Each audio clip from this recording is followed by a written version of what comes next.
Portanto, com base no que Deus fez por vocês, vocês podem dar um culto racional. Antes vocês não poderiam.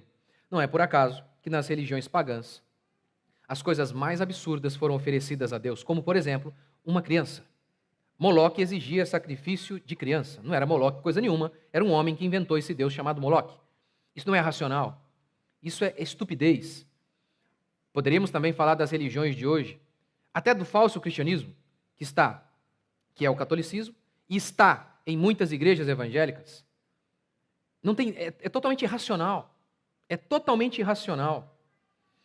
Ora, Paulo faz a comparação do Antigo Testamento. Um animal, primeiro, o culto era prestado com um animal irracional e morto. Agora, o culto é com um homem dotado de razão e vivo. Essa é uma distinção clássica, até Aristóteles falava dessa distinção dos bichos para os homens. Razão, pensamento. Nós não fomos feitos à imagem e semelhança de Deus, mas Deus não é espírito? Veja, Deus não está falando de formas. Ele está falando do ser de Deus. Nós somos feitos conforme a imagem e o ser de Deus. E se tem algo que é divino, é a razão. Os animais não são assim. A salvação é esse despertar da razão humana. Colossenses 1,13. Ele nos libertou do império das trevas e nos transportou para o reino do Filho do seu amor. É muito estranho, então, que a Bíblia declare que o povo perece porque falta conhecimento, que a Bíblia chame o perdido de louco. O que é um louco? É alguém que não consegue interpretar a realidade mais óbvia. Por exemplo, ele diz que ele é o Napoleão Bonaparte. É uma realidade óbvia que ele não é, mas ele não consegue interpretar a realidade. O que é o louco? É o ignorante. Deus chama os homens ímpios de loucos. Paulo, em Romanos, chama os homens ímpios de brutos e irracionais. É a mesma figura de bicho, de um bicho. Vocês são como bichos. O que é a conversão? É voltarmos a sermos homens. Como? O despertar da razão. Saímos das trevas. Portanto, é muito estranho cultos em que se perde a consciência. Eles dizem que lá em Atos 2 os homens foram cheios do Espírito e ficaram bêbados. Não, o texto não diz isso. O texto diz que o povo disse que eles pareciam bêbados, mas eles não estavam bêbados. Eles acharam que estavam bêbados porque eles falavam em línguas. O texto não diz que o povo achou que os discípulos estavam bêbados porque eles cambaleavam. O texto não diz isso. Mas aí eles utilizam isso como desculpa para perderem a razão e dizerem que estão cheios do Espírito para rolarem, para, fazer todo tipo de maluquice. Onde parece que o Espírito Santo é um idiota. Não. Não, o culto é racional. Quando uma pessoa fica possessa, ela perde a razão. Quando uma pessoa fica cheia do Espírito Santo, ela ganha a razão. Não faz sentido dizer, estou cheio do Espírito, não lembro de nada. É o contrário. Quanto mais cheio, mais memória, mais razão, mais entendimento. Mais entendimento. Deus rejeitava as ofertas, várias ofertas. Esse é um tipo de oferta que Deus rejeita.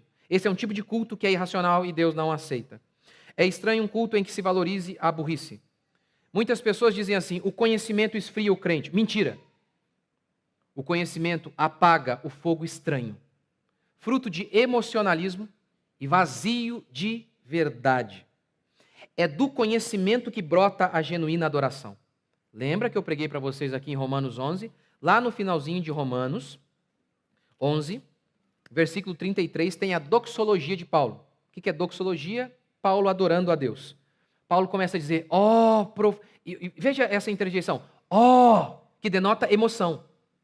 Paulo está dizendo, profundidade do conhecimento e da sabedoria, quão insondável é o nosso Deus. Esse é o texto.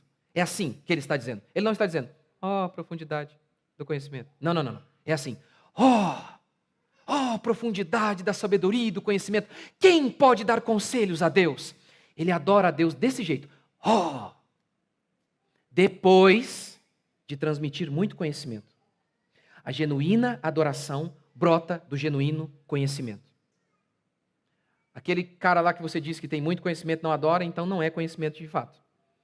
Porque Paulo, depois de dar uma aula de conhecimento, ele termina o seu sermão em lágrimas, adorando a Deus. O conhecimento não esfria o crente. O conhecimento apaga o fogo estranho. Apaga o falso culto. Aí, esses cultos que são carregados de emocionalismo. O emocionalismo é isso, é só emoção, sem nada, sem lastro de verdade. E aí, é como um balão cheio de ar, impressiona. Ah, olha lá o menininho chorando. Por quê? Porque para muita gente, Jesus é tipo o crush dele, sabe? Tem gente que é assim. Ele pensa que ele sabe, que Jesus é um adolescente. E aí houve uma música lá melosa, herética, mas melosa. Aí pronto. Aí ele diz, eu toquei na presença de Deus e tal. Enfim, essas coisas. Mas isso é emocionalismo. Paulo não. Paulo tem emoção, está carregado de emoção o texto de Paulo. Está carregado. É isso. Uma interjeição é isso. Uma expressão carregada de emoção. Então Paulo está aqui, Mas por quê? Por conta do conhecimento que Deus deu a ele. Mas o emocionalismo, como eu disse, é um balãozinho cheio de ar. Impressiona, é grande, mas você toca o dedo, esvazia. Não. O conhecimento não é ruim. Conhecimento demais não é ruim. É com base no conhecimento que nós adoramos. É portanto, depois de tudo que eu ensinei para vocês, portanto, adorem a Deus, glorifiquem a Deus, sirvam a Deus, vivam para Deus. Que a vida de vocês seja um culto. Não apenas na quinta e no domingo à noite, no pequeno grupo, mas que a vida de vocês seja um altar. Quando você levantar de manhã, ao avistar o céu e dizer, bendito seja o Senhor. As misericórdias do Senhor se renovam a cada manhã. É por isso que eu não fui morto enquanto eu dormia hoje à noite. Eu estou de pé por conta da bondade, do amor de Deus sobre mim. Glória ao Senhor. Que a sua vida seja uma vida de culto. Portanto, irmãos, com base em tudo que Deus fez por vocês, é justo que vocês ofereçam os seus corpos a Ele como sacrifício vivo, santo e agradável a Deus, que é o culto racional que vocês prestam a Ele continuamente. Vamos ficar de pé?